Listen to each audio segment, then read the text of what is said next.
Nós aqui vamos ler Evangelho de Jesus segundo o relato de João. Evangelho de Jesus segundo o relato de João. Capítulo 20. Nós leremos do versículo 1 até o versículo 16. Pouquinho à frente, na verdade, até o 18. São 18 versículos que nós leremos. E depois, daremos um tratamento mais específico a esta passagem, Evangelho de Jesus segundo o relato de João, capítulo 20, do 1 ao 18, e também um tratamento panorâmico a partir do versículo 19. Nós não leremos a partir do versículo 19, mas eu pretendo compartilhar com vocês os blocos do 19 em diante até o capítulo 21, são 4 blocos, porque eles estão conectados a partir de uma pergunta que é feita aqui no capítulo 20, de uma expressão que é feita aqui no capítulo 20. Então vamos ler Evangelho de Jesus, relato de João, capítulo 20, a partir do versículo 1. No primeiro dia da semana, bem cedo, estando ainda escuro, Maria Madalena chegou ao sepulcro e viu que a pedra da entrada tinha sido removida. Então correu ao encontro de Simão Pedro e do outro discípulo, aquele a quem Jesus amava, e disse: tiraram o Senhor do sepulcro e não sabemos onde o colocaram. Pedro e o outro discípulo saíram e foram para o sepulcro. Os dois corriam, mas o outro discípulo foi mais rápido que Pedro e chegou primeiro ao sepulcro. Ele se curvou e olhou para dentro, viu as faixas de linho ali, mas não entrou. A seguir, Simão Pedro, que vinha atrás dele, chegou, entrou ao sepulcro e viu as faixas de linho, bem como o lenço que estivera sobre a cabeça de Jesus. Ele estava dobrado à parte, separado das faixas de linho. E depois o outro discípulo, que chegara primeiro ao sepulcro, também entrou. Ele viu e creu. Eles ainda não haviam compreendido que, conforme a Escritura, era necessário que Jesus ressuscitasse dos mortos. Os discípulos voltaram para casa. Maria, porém, ficou à entrada do sepulcro, chorando. E enquanto chorava, curvou-se para olhar dentro do sepulcro e viu 2 anjos, vestidos de branco, sentados onde estivera o corpo de Jesus, um à cabeceira e o outro aos pés. Eles lhes perguntaram: mulher, por que você está chorando? Levaram embora o meu Senhor, respondeu ela, e não sei onde o puseram. Nisso ela voltou e viu Jesus ali em pé, mas não o reconheceu. Disse Jesus: mulher, por que você está chorando? Quem você está procurando? Pensando que fosse o jardineiro, ela disse: se o Senhor o levou embora, diga-me onde o colocou, e eu o levarei. Jesus lhe disse: Maria. Então, voltando-se para ele, Maria exclamou em aramaico: Rabone, que significa mestre. Jesus disse: não me segure ainda, eu ainda não voltei para o meu Pai. Vá, porém, aos meus irmãos e diga-lhes: estou voltando para o meu Pai e Pai de vocês, para meu Deus e Deus de vocês. Maria Madalena foi e anunciou aos discípulos: eu vi o Senhor, e contou o que ele lhe dissera. Chama a sua atenção para a pergunta que aparece 2 vezes. A primeira delas no versículo 13, feita primeira vez pelos anjos, os 2. Mulher, por que você está chorando? E depois feita pelo próprio Jesus no versículo 15, mulher, por que você está chorando? Complementada com outra pergunta: quem você está procurando? Mulher, por que você está chorando? Há 2 domingos, a primeira pergunta que lhe damos aqui foi: até quando? E nós falávamos sobre não negligenciar as bênçãos de Deus. No domingo passado, nós fizemos uma outra pergunta: por que parou? E lembramos que nós temos que continuar atirando flechas. Apesar das nossas mãos frágeis, precisamos perseverar. Mas a pergunta de hoje, ela é mais complexa, ela é mais sensível e ela é mais pessoal. Por que você está chorando? E a expressão do choro aqui era compulsivo. Era muita dor, era muita angústia. Tranquilamente, poderíamos também pensar em por que você está sofrendo, o que te faz sofrer. E eu disse no início desta mensagem que nós trataríamos os demais blocos, porque nós encontramos Jesus ressurreto, indo até os discípulos, em situações difíceis, em situações em que cada um deles também estava sofrendo. No texto aparece apenas Maria chorando, mas todos estavam sofrendo. É porque alguns expressam dor e expressam sofrimento de modos distintos. Nem todos derramam lágrimas, mas todos derramam a vida quando sofrem. E é o caso aqui. No próximo versículo, que é o 19, é o caso que Jesus aparece aos discípulos e já no início deste segundo bloco, diz que os discípulos estavam trancafiados num quarto com medo. Eles estavam sofrendo, sem lágrimas, mas estavam com medo do que podia acontecer com eles agora que o seu mestre, o Senhor, aquele que prometera vida eterna, tinha sido crucificado numa sexta-feira, e diz a Bíblia que eles estavam com medo, e Jesus também se interpõe, ele perpassa aquelas paredes, ele entra naquela dor prefigurada pelo medo, e ele diz: paz seja convosco. Porque ele tem um jeito especial de tratar cada tipo de sofrimento, cada espécime de sofrimento. Para Maria, daqui a pouco nós veremos como ele trata aquela dor e aquele sofrimento, aquela angústia, aquelas lágrimas. Mas para aqueles discípulos, para aqueles homens que estavam com medo, ele manifesta shalom, ele manifesta a sua paz. Eles estavam sofrendo. Um deles não estava ali, além de Judas, é claro. Eles estavam em número de 10, porque o 11º, o de número 11, o Tomé, diz o texto aqui a partir do 19, que ele não estava presente naquela reunião, ele estava desiludido, e diz a Bíblia claramente que ele estava com dúvidas no coração. Quando os discípulos, os 10, apareceram para ele, disseram: ô Tomé, sabe quem apareceu aqui? Você não vai acreditar, Jesus ressurreto. O que Maria Madalena nos contou era verdade, realmente o sepulcro estava vazio, e Jesus está vivo e apareceu aqui, nós estávamos trancados, e milagrosamente, misteriosamente, ele entrou aqui no nosso meio e disse: paz seja convosco. E Tomé disse: eu não creio não.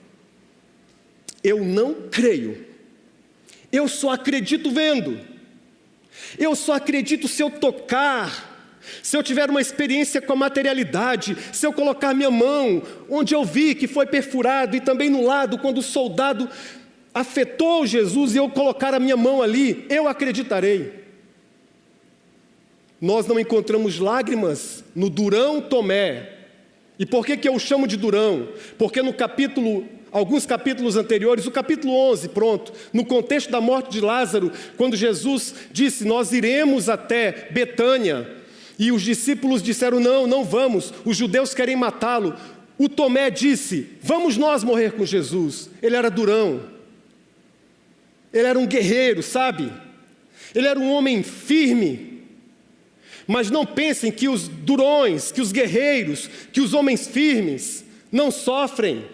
Este Tomé, este homem, também chamado de Dídimo, de gêmeo, ele estava sofrendo com a dúvida essencial. Os meus amigos, os meus companheiros com os quais eu me identifico, que nós caminhamos juntos 3 anos, eles estão dizendo que viram o Messias ressurreto, que aconteceu um milagre, mas eu não consigo crer.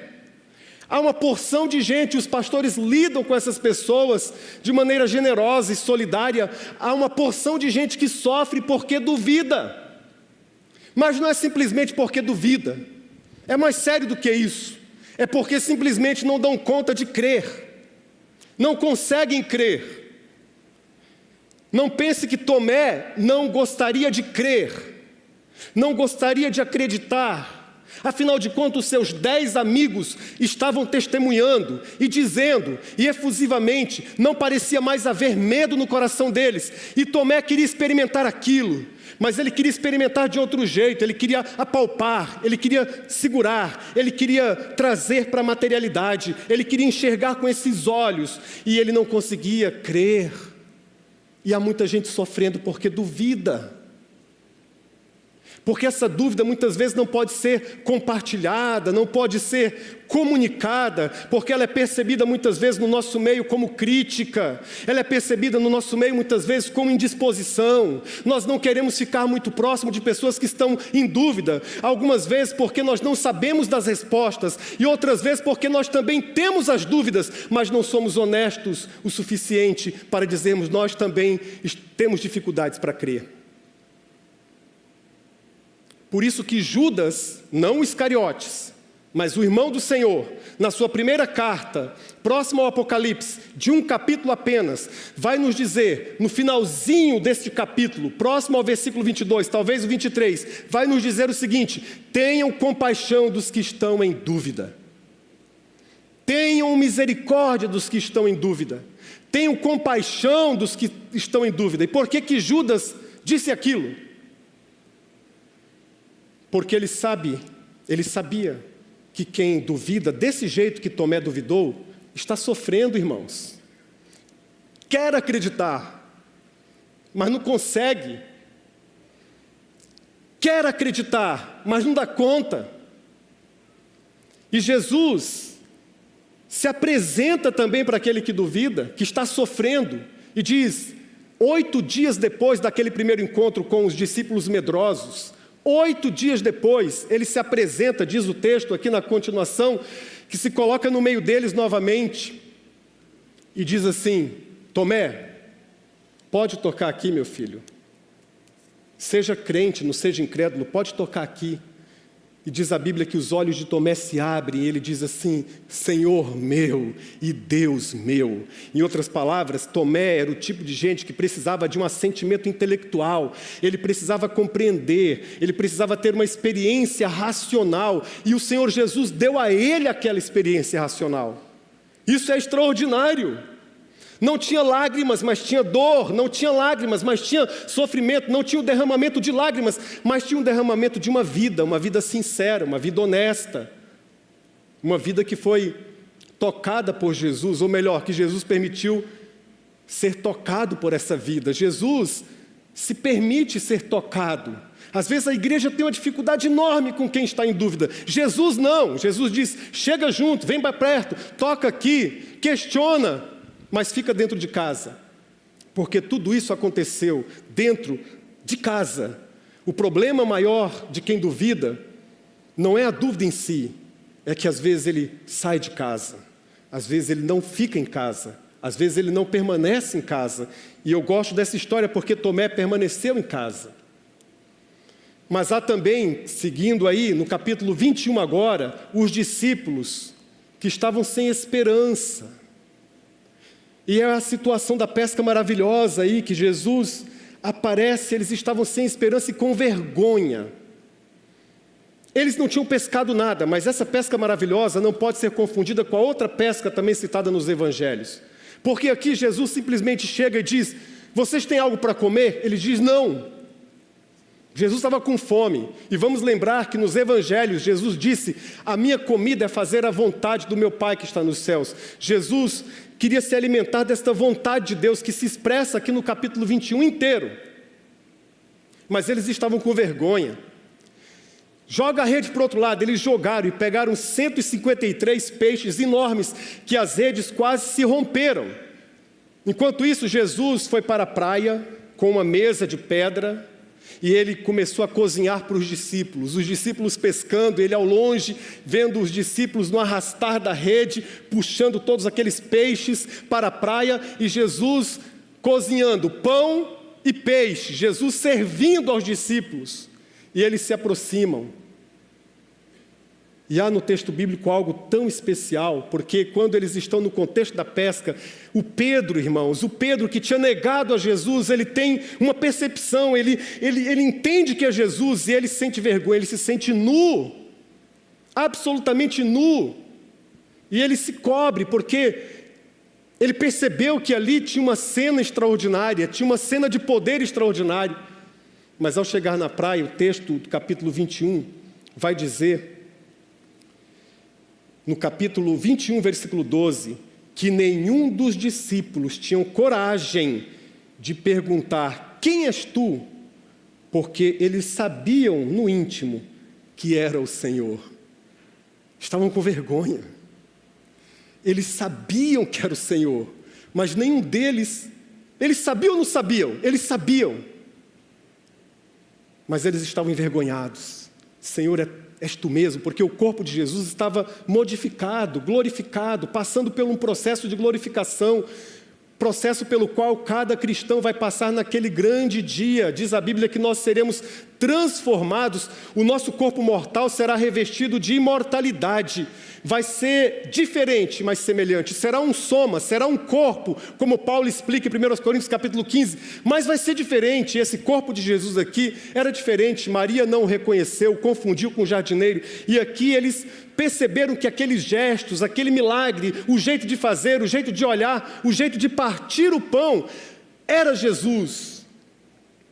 Mas eles não tinham mais a aparência perfeita, a característica igual à do Jesus terrenal.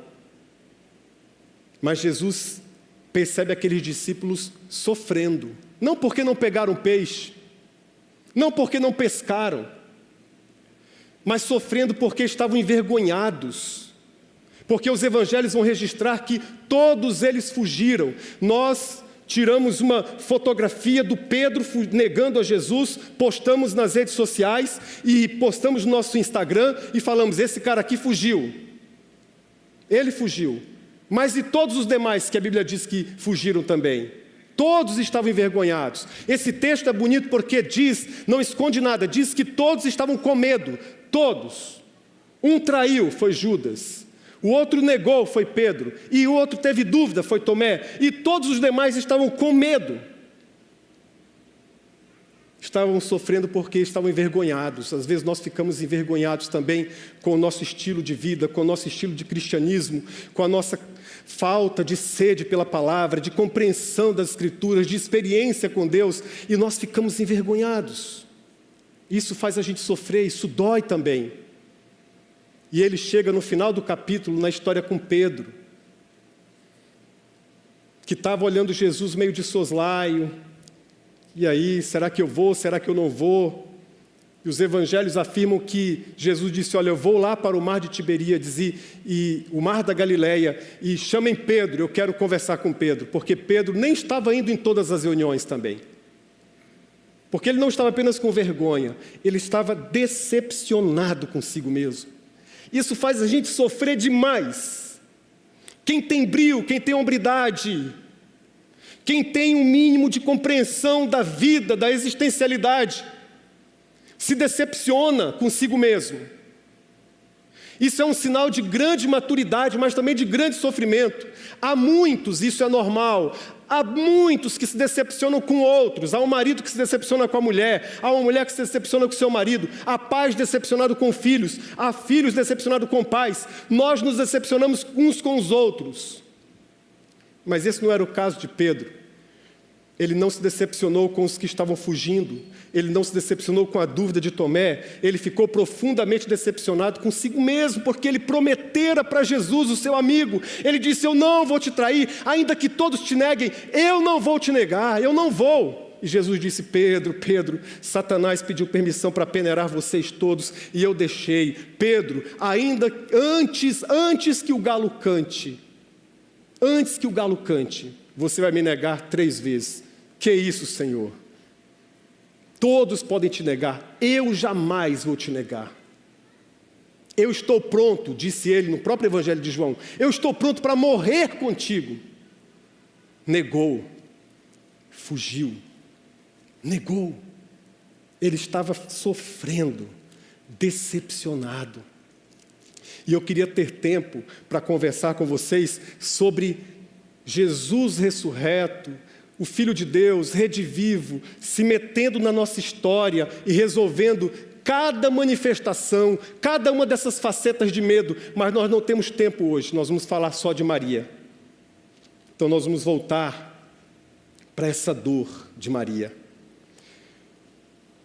Ela vai à frente, depois os discípulos voltam dizendo, olha, o túmulo está aberto e os lençóis estão lá, mas o mestre não está lá.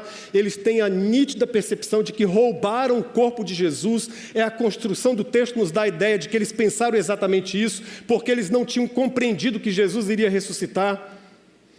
Mas ela fica ali, ela não volta com Pedro e João, não volta, ela fica ali, diz a Bíblia que chorando muito, sofrendo muito, versículo 13. Os anjos perguntam, mulher, por que você está chorando? Mulher, por que você está chorando? 2 anjos, um à cabeceira e outro aos pés daquela pedra onde colocaram Jesus. Isso lembra para você alguma cena? Sim, a cena da Arca da Aliança. Era uma maneira rica da Bíblia dizer agora, a propiciação prefigurada na Arca da Aliança do Antigo Testamento está totalmente realizada aqui, no Jesus ressurreto. Ele está vivo. A propiciação já foi realizada, já foi feita. Mas o sobrenatural não toca o coração dela. Perceberam isso? Se você estivesse num contexto de dor, de muita dor, melhor dizendo, se você estivesse num contexto de normalidade, você visse um anjo, você teria uma experiência de teofania, de epifania, você seria dominado, controlado, você iria rir, chorar, eu sei lá o que ia acontecer com você. Talvez você saísse até correndo.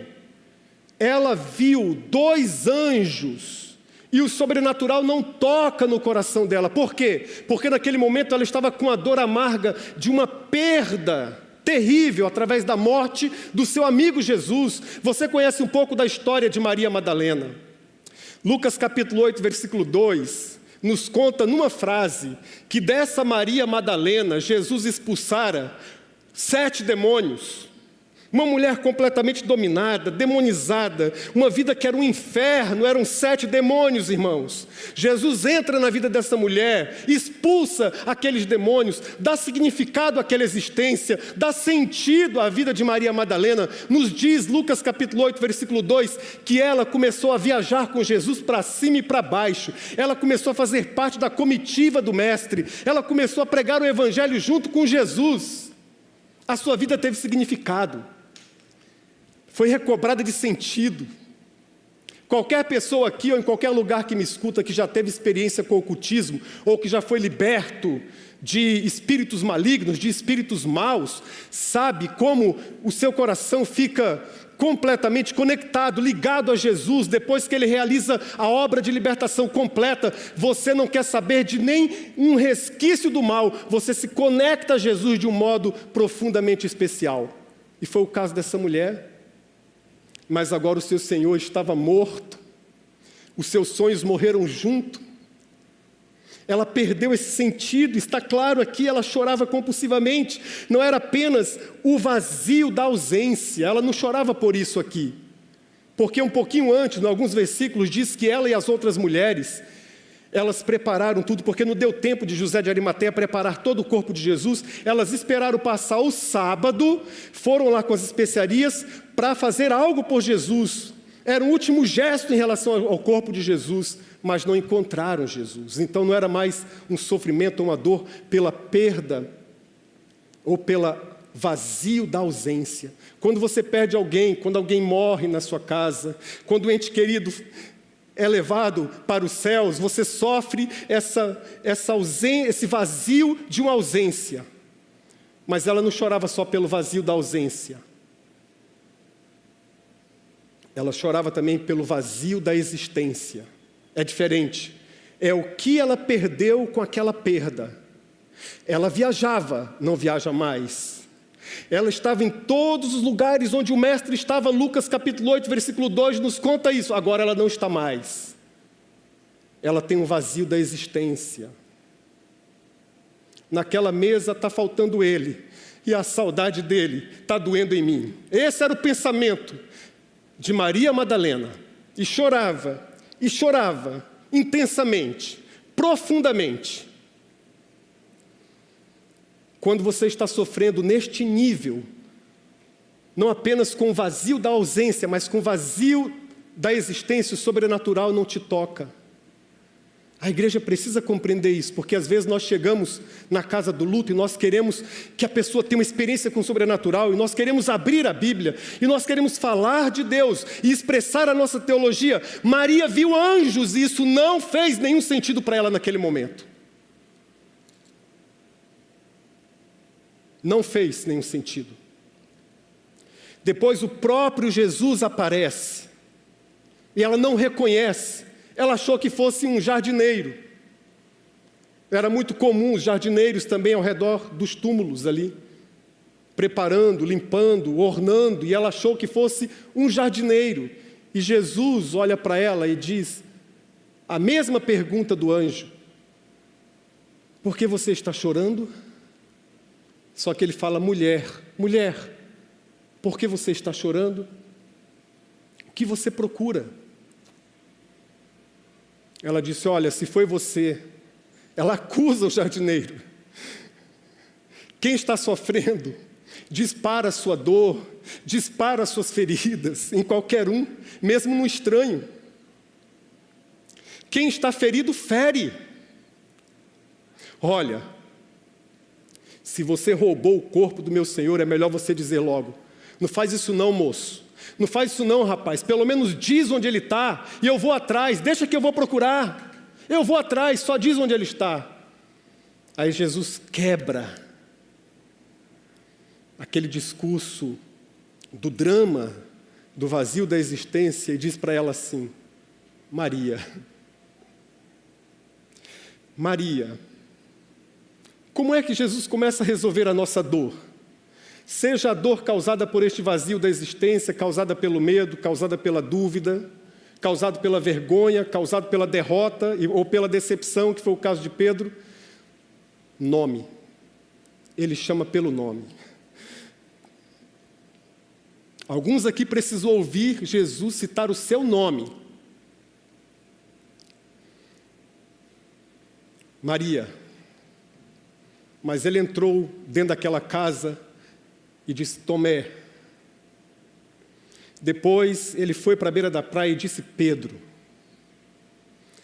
A Bíblia nos diz desde o profeta Isaías que o Senhor nos chama pelo nome. Ele chama você pelo nome. No meio da sua dor, Ele não esquece de quem você é. Portanto, não se esqueça de quem você é e não se esqueça de quem o Senhor é. Porque quando Ele diz Maria, ela se volta para Ele e ela reconheceu a voz de Jesus. Não era o jardineiro, é o meu Senhor. Rabone. É um termo aramaico, que a tradução rabi ou rabino ou mestre é muito fraco, porque o termo aramaico traz de maravilhoso. É um mestre, mas é um mestre magnífico, é um mestre maravilhoso. Ela diz: é Ele.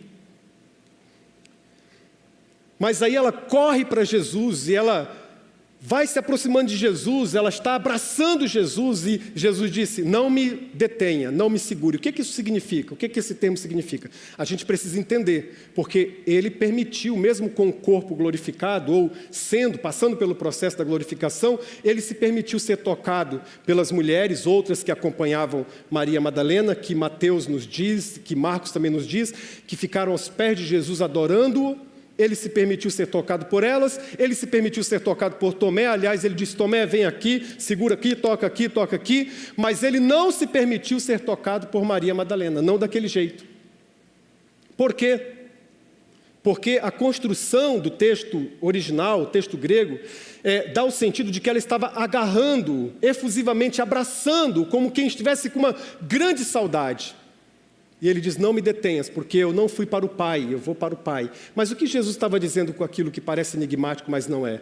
Eu estava dizendo para você: olha, Maria, no seu caso específico, que é um caso de uma perda, você está sofrendo o vazio da existência, o vazio de uma ausência, você precisa entender que as coisas mudaram.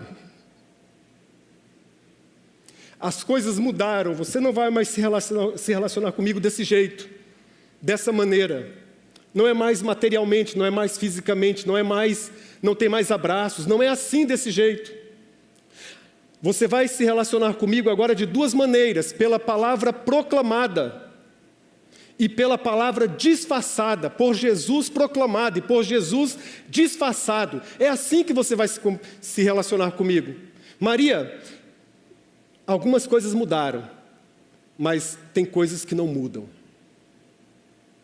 E o que não muda? O meu amor por você não muda. Por isso ele disse Maria. Quando ele chamou aquela mulher, antes chamada de endemoniada, depois da obra de Jesus, chamada de Maria. Maria que é habitante de Magdala, Maria Madalena. Quando ele chama, e Maria diz, Raboni, maravilhoso, mestre maravilhoso, meu professor maravilhoso, meu Senhor. O que ele estava dizendo era, não muda o meu amor por você. Isso não mudou. Isso nunca vai mudar. Isso nenhum medo vai roubar de você, nenhuma morte, nenhuma espada. Nada poderá nos separar do amor de Deus que está em Cristo Jesus, o nosso Senhor. Nada. Nada. Isso não muda.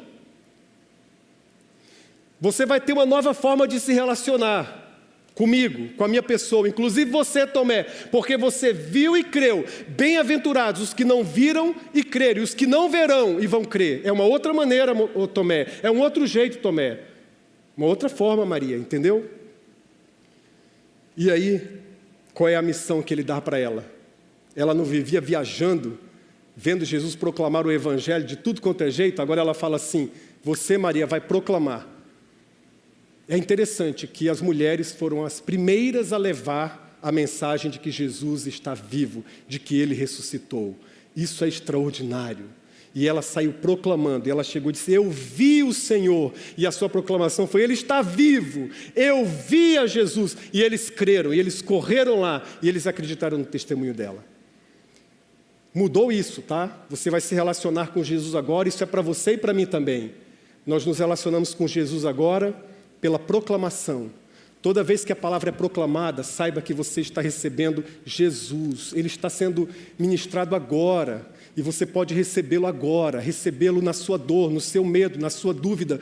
Essa é uma maneira nova e viva, é através do querigma. Querigma é a palavra grega aqui para proclamação. Nós proclamamos e a palavra de Deus toca o seu coração e abraça o seu coração e te segura como se fosse carne, mas é muito mais poderoso, porque é espírito que dá vida. Jesus disse, as minhas palavras são espírito e vida. Maria, você vai se relacionar comigo com essa palavra proclamada. Quando a palavra for proclamada, irmão, abra o seu coração. Milagres podem acontecer, lágrimas podem ser enxugadas.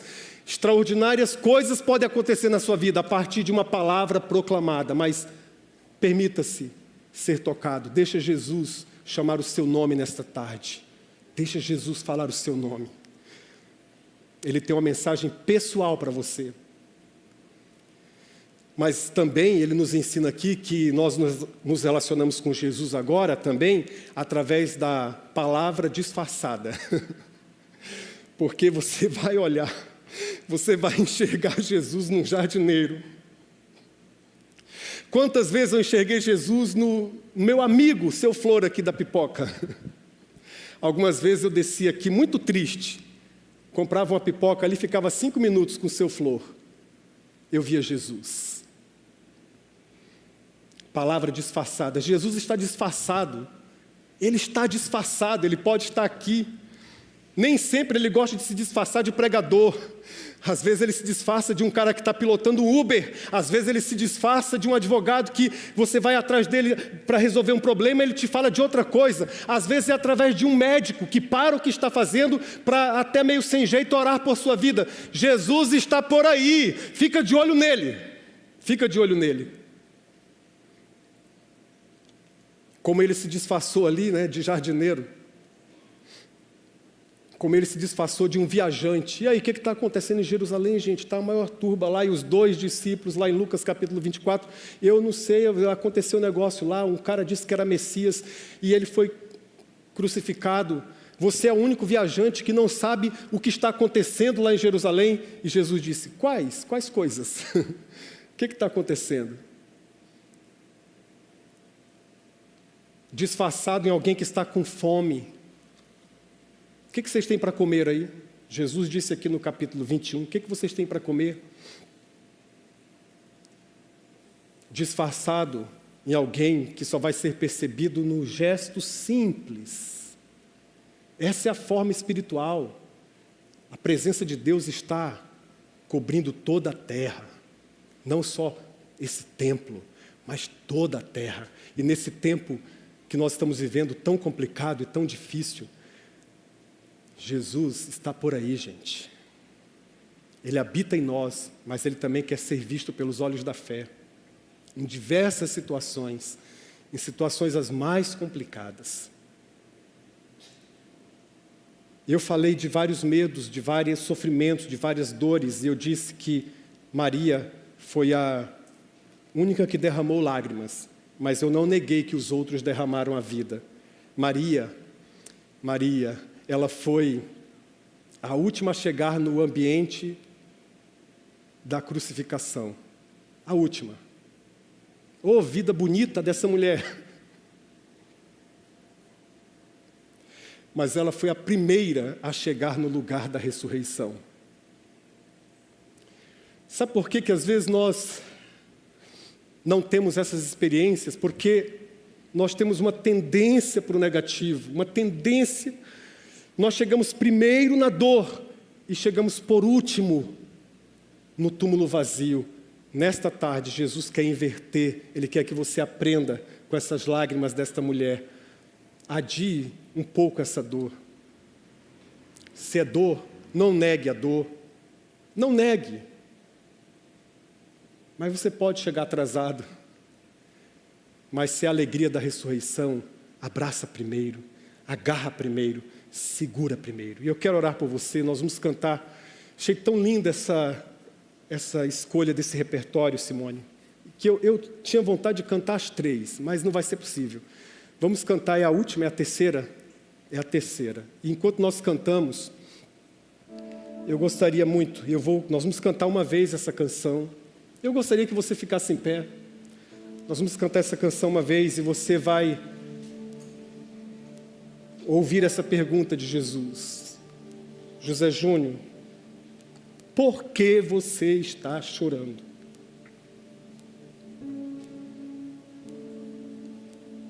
Jesus, Ele não esquece de você. Ele sabe que há um ser humano se debulhando em lágrimas. Ele sabe que há um ser humano trancafiado de medo. Ele sabe que há um ser humano com o coração querendo crer, mas não dá conta. Ele sabe que há um ser humano envergonhado, se sentindo derrotado. Ele sabe que há, quem sabe, uma Maria dentro de nós, um Pedro dentro de nós, um Tomé em cada um de nós. Ele sabe, é por isso que agora nós vamos responder para Ele com essa canção, em oração, que a gente acredita que essa voz nos acalma, essa voz de Jesus, ei, chamando pelo nosso nome, essa voz nos dá significado. Se as perdas tiram de nós o significado, se as perdas colocam um vazio de existência em nós, a presença de Jesus nos supre na proclamação e nos seus disfarces deste mundo. Que quando são compreendidos e recebidos, gera uma missão. Vai, meu filho, fala do que eu fiz na tua vida, para a tua casa, para a tua família, para os teus amigos. Abra a tua boca e diz que fui eu quem fiz, diz o Senhor. Vamos cantar. Por toda a minha vida, ó Senhor, te louvarei,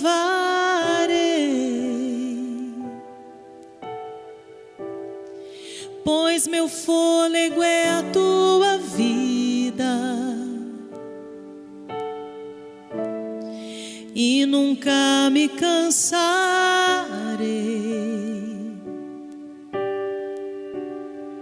posso ouvir a tua voz.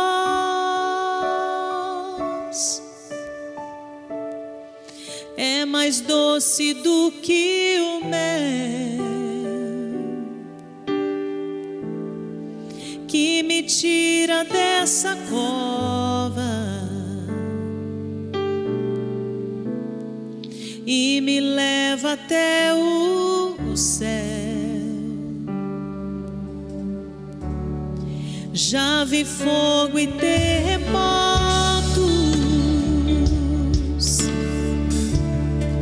vento forte que passou. Já vivi tantos perigos, mas tua voz me acalmou.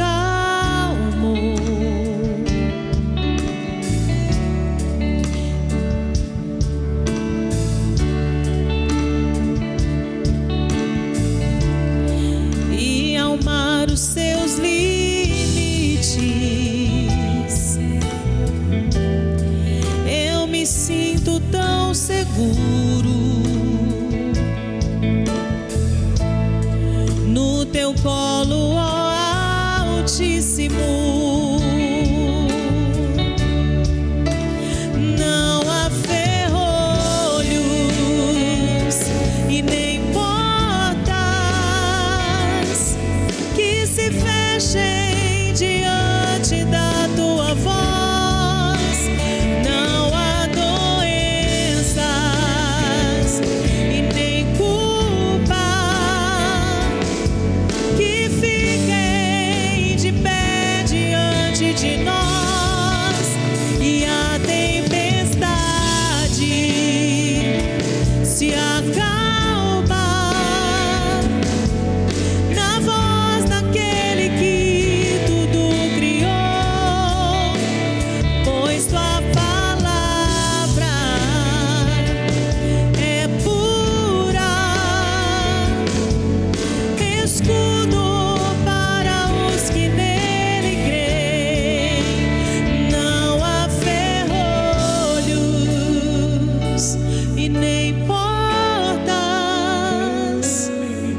que se fechem diante da tua voz. Não há doenças e nem culpa que fiquem de pé diante de nós. E a tempestade se acalma na voz daquele que tudo criou, pois tua palavra é pura, escudo para os que nele creem.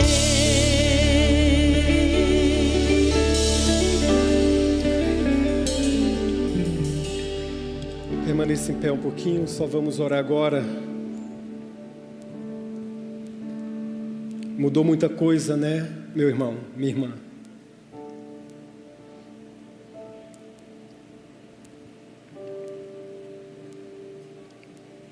Mas o amor de Deus não muda. O amor de Deus por você nunca mudou, nunca vai mudar. Quando nós chegamos aqui, um casal maravilhoso, um casal lindo, falou comigo e com o pastor Gilson. Nós temos muitos anos de casados, mas é a primeira vez que nós nos sentamos distantes um do outro. Mudou isso também, mas não mudou o amor de Deus por vocês. Pai Celestial, obrigado por esta tarde. Obrigado por nos conhecer tão bem e por permitir que na tua casa lágrimas sejam derramadas e vidas sejam derramadas. Obrigado porque o Senhor nos chama pelo nome e chama pelo nome também a nossa dor. É angústia pela perda? Maria,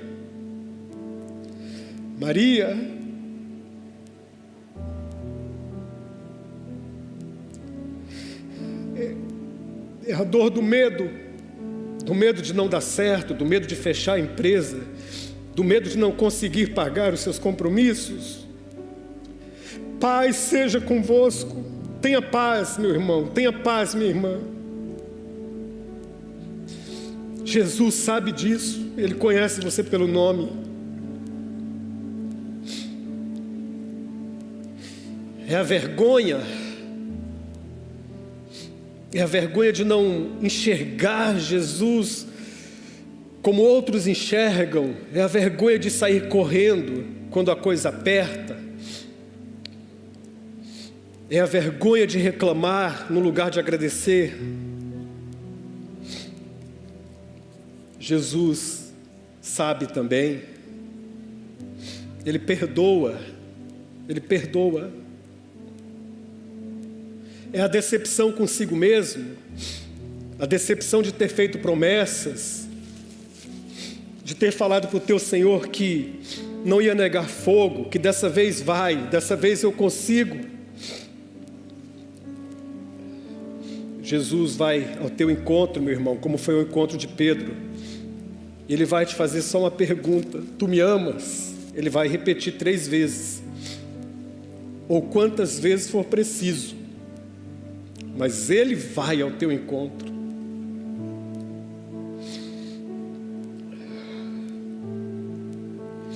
Você chora porque não dá conta mais de crer? A exemplo de Tomé. Tomé, gêmeo. Jesus chamava ele de Dídimo, de gêmeo. Talvez porque ele tenha vários irmãos gêmeos. Talvez nós sejamos um pouquinho gêmeo de Tomé. A gente também guarda algumas dúvidas. Mas você está duvidando. Duvida dentro de casa. Não vai embora não, fica aqui. Fica aqui na sua casa. Apresenta a sua dúvida diante de Jesus e Ele vai te mostrar a única prova que Ele gosta de mostrar, que é a prova do seu amor, as marcas do seu amor, as feridas causadas pelos seus próprios irmãos. Ele vai te mostrar suas feridas. Para curar as tuas feridas, Ele mostra as feridas dele. Pai, obrigado por nos permitir chamá-lo de meu mestre maravilhoso, Rabone. E obrigado por chamar o nosso nome. Que o amor de Deus, o amor triuno de Deus, o amor triuno de Deus, seja com João, com a Maria, com Gilson, Daniel, Eri, Cláudio, Renato, Ricardo, Maressa, Maria, Denise e todos que estão aqui e que estão em casa, hoje e para sempre. Amém e amém. Ótima semana, em nome de Jesus.